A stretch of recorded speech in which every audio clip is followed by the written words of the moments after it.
Hey Pure Youth, Isaac here. Today we're going to be looking at Daniel 10. And just before we get into it, if you haven't read chapter 10 yet, I highly suggest that you pause the video, get out, and read chapter 10, just so you're not missing out on anything and you're able to understand pretty much what we're going through. And so with that being said, let's hop right into chapter 10. So chapter 10 starts off, Daniel gets a vision and he understands it. In verse 2, Daniel then starts telling us his vision. He says that he's been mourning for about 3 weeks. Daniel hasn't drank any wine. He hasn't eaten any meat or delicacies. And then on the 24th month, Daniel's standing out on the great river Tigris. Daniel looks and sees a man clothed in linen with a belt of fire, gold around his waist, body like beryl, which if you don't know what that is, it's really precious gemstone. His face has the appearance of lightning, eyes like flaming torches, arms and legs like of gleam burnished bronze, and the sound of his voice like sounds of multitudes. In verses 7 through 8, Daniel sees it. Daniel's the only one to see it because the friends that were with him started trembling so much and they were so afraid that they fled and hid themselves. So Daniel is left alone and is scared. He says he has no strength left in him. His appearance was fearfully changed, and then for a second time, Daniel says that he has no strength. The man speaks, Daniel hears his words, and falls on his face. And verse 10 starts, the man touches Daniel and sets him trembling on his hands and knees. He then speaks to Daniel, saying, "O Daniel, man greatly loved, understand the words that I speak to you, and stand upright, for now I have been sent to you." Daniel does what he is told, and stands up, but he's still trembling. The man says again, "Fear not, Daniel, for from the first day that you have set your heart to understand and humbled yourself before your God, your words have been heard. And I have come because of your words.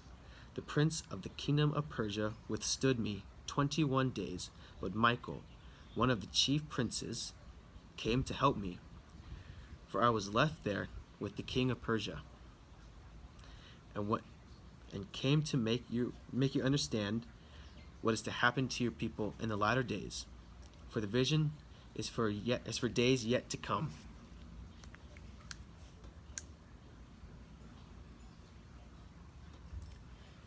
Daniel turned his face to the ground and was mute. And someone who looked like a human touches Daniel's lips.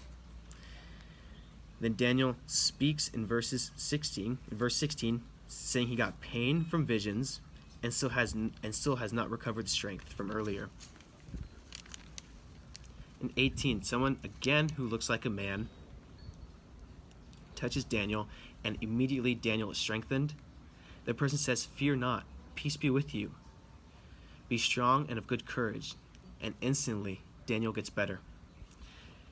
Daniel says, at the tail end of verse 19, "Let my Lord speak for you have strengthened me."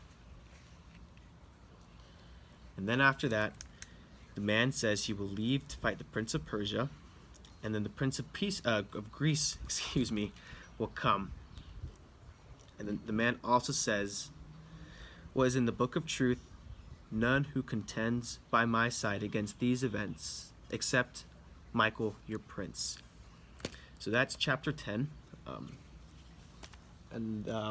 just going to share with you a little bit what I've got.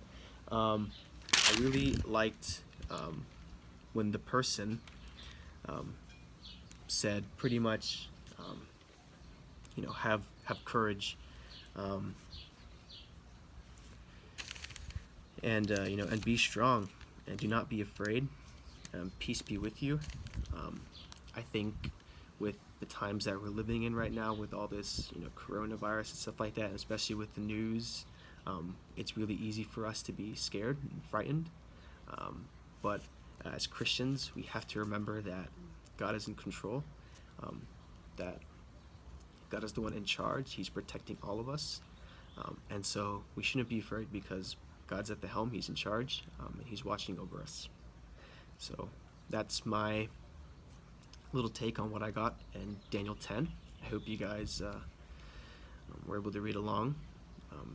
And yeah,